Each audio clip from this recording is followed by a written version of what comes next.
Épisode 1. Lorsque l'allié de Par, Mariam a été envahi par l'armée lusitanienne, il a répondu en envoyant contre eux une force de 300 000 hommes, sous le commandement du roi Parthian Andragora III. Sans grande difficulté, l'armée parthienne écrase l'armée lusitanienne. Le prince héritier de Par, le prince Arslan suit un entraînement au combat avec le commandant suprême Variz. Désarmé, le prince traite son adversaire de cruel en utilisant une manœuvre habile contre lui. Le commandant, cependant, ne considère pas ces bagatelles comme une manœuvre et déclare qu'il s'agit simplement de coups d'épée fondamentaux. Il avertit ensuite Arslan que s'il ne cultive pas ses principes fondamentaux, ses manœuvres seront moins puissantes. Il lui dit de maîtriser ses principes fondamentaux afin d'être capable de se battre sur le champ de bataille. Arslan a une conversation avec Variz lorsque deux servantes s'occupent de lui. Arslan se plaint que l'entraînement au combat n'est pas amusant et demande à Variz pourquoi il n'a pas accompagné Andragora dans sa campagne contre l'armée lusitanienne. Il répond que la sauvegarde de la capitale royale d'Ecbatana était le devoir qui lui a été confié à cette occasion. Il prévient que de nombreux royaumes ont l'intention de s'emparer d'Ecbatana et qu'ils ne doivent pas baisser la garde. Arslan déclare que s'il était vraiment occupé, il n'aurait pas le temps de s'entraîner au combat avec lui, quotidiennement. Variz est dégoûté, déclarant que si le prince héritier devait avoir des ambitions aussi minces, il ne deviendrait jamais un bon roi. Le capitaine de cavalerie Kishward arrive et annonce à Arslan que son père est revenu. L'armée parthienne revient à Ecbatana, recevant des acclamations retentissantes de la population et prenant des soldats lusitaniens comme prisonniers de guerre. Parmi les prisonniers de guerre, se trouve un soldat adolescent, Étoile. Arslan approche son père, heureux qu'il soit sain et sauf. Son père, cependant, déclare froidement que la défaite n'a jamais été une possibilité, ce qui attriste Arslan. Arslan visite les quartiers des esclaves d'Ecbatana, déclarant que ce serait une excellente occasion de parler personnellement aux Lusitaniens. Il est intéressé et veut connaître les autres royaumes et leurs habitants. Il tente de parler avec les Lusitaniens, mais ils sont violents à son égard. Les maîtres d'esclaves les préviennent que s'ils veulent vivre, ils doivent faire ce qu'on leur dit. Pendant ce temps, Étoile est retenu dans une petite cage dans la ruelle. 3 enfants parthiens tentent de lui donner une bonne raclée pour qu'il ne défie plus les Parthiens. Étoile, cependant, utilise une lame cachée dans une de ses chaussures pour se libérer des cordes. Au cours de sa fuite, il rencontre Arslan qui menace d'égorger l'un des enfants s'il l'attaque. Arslan insiste pour négocier, demandant à Étoile s'il y a une chance de laisser partir l'enfant. Étoile capture alors Arslan et se précipite hors de la ruelle dans les rues, échappant ainsi aux poursuites incessantes de l'armée parthienne. Alors qu'Étoile était sur le point de tomber d'une grande hauteur du cou d'une girafe, Arslan réussit à le sauver. Cependant, il réalise qu'il se tenait la main. Étoile, tentant de lâcher sa main, Arslan poursuit leur fuite. Arslan qualifie le pays d'Étoile de pauvre et celui-ci se met en colère. Arslan lui demande que si son pays n'était pas pauvre, pourquoi les enfants devraient faire leur service militaire, ce à quoi Étoile répond qu'il a déjà 11 ans et qu'il est un guerrier à part entière. Étoile dit à Arslan qu'il désapprouve fortement l'esclavage et que tous les humains sont égaux, mais Arslan trouve son affirmation ironique car Étoile croit que les païens peuvent être traités différemment et tués. Après une longue période de poursuite, Étoile parvient à s'échapper des murs d'Ecbatana.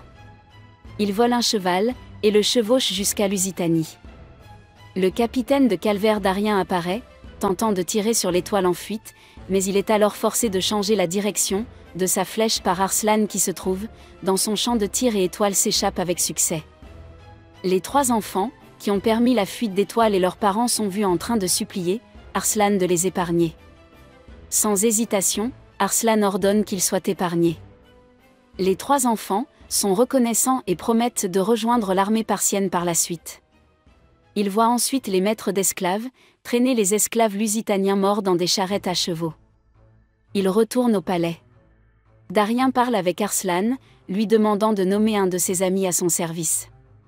Arslan déclare que le règne de son père durera longtemps et qu'il ne peut s'imaginer monter sur le trône. Il pense que tant qu'Andragora sera en vie, le royaume de Par sera en sécurité et qu'il faudra un certain temps avant qu'il puisse rencontrer l'ami de Darien. Épisode 2. 3 ans après l'évasion d'Étoile, Arslan et Varys sont en plein entraînement à l'épée dans le palais. Un messager apparaît, les informant qu'une bataille va bientôt avoir lieu.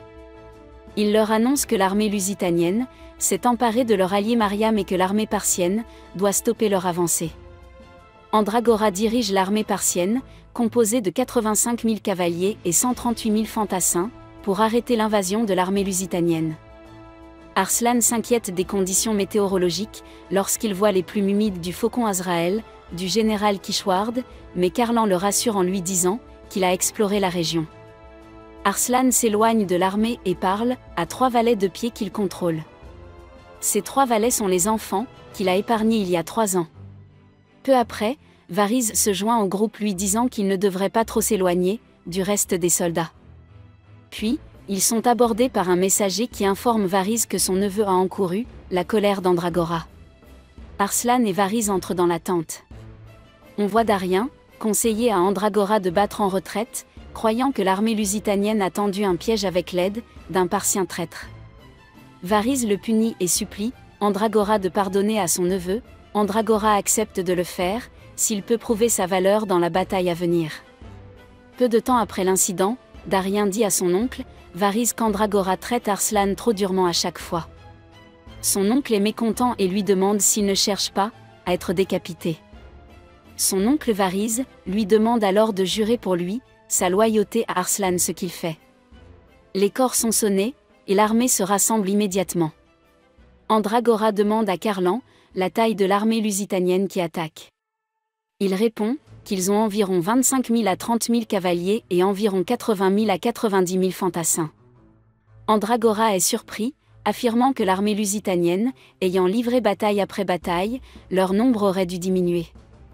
Carlan affirme que les renforts venus de l'intérieur ont dû gonfler en nombre.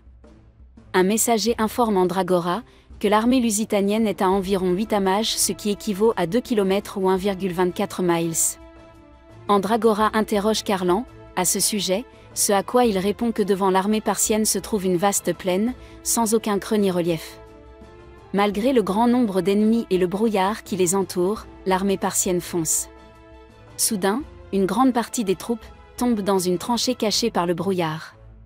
Au grand désarroi de l'armée parsienne, la tranchée est remplie d'huile et une rafale de flèches enflammées achève les troupes qui y sont tombées. L'armée parsienne finit par se dérouter pour trouver un autre front, pour combattre l'armée lusitanienne. Après avoir trouvé un autre chemin, ils sont pris en embuscade par une autre rafale de flèches, provenant d'une forteresse voisine. Arslan s'échappe de la ligne de front, témoin horrifié de l'effusion massive de sang.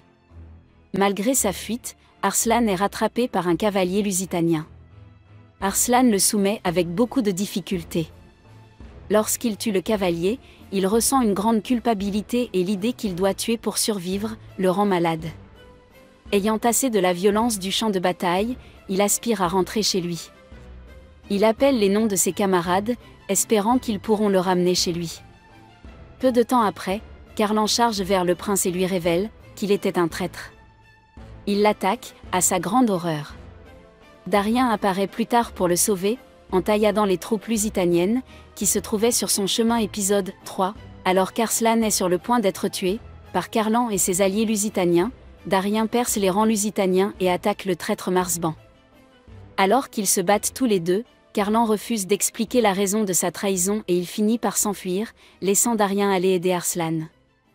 Sur le champ de bataille, Andragora, observant les effets de sa décision, est informé de la mort de certains de ses généraux et se voit conseiller, par Varys, de se retirer à Ecbatana.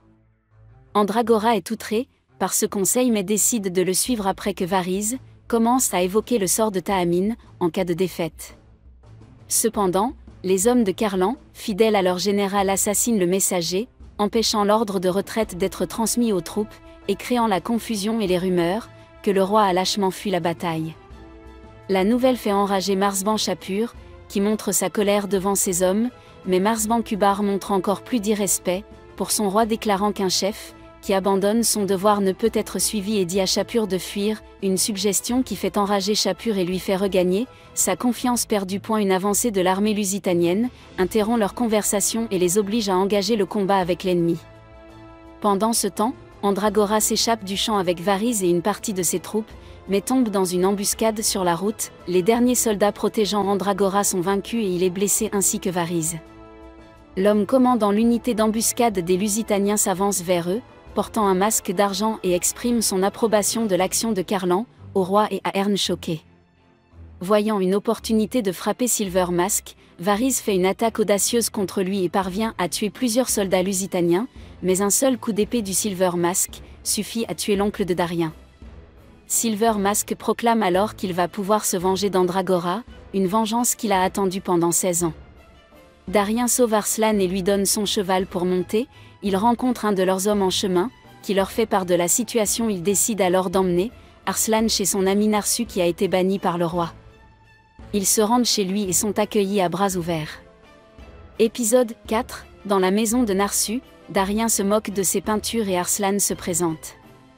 Narsu les invite à entrer et demande à son serviteur, Elam, de leur préparer un repas.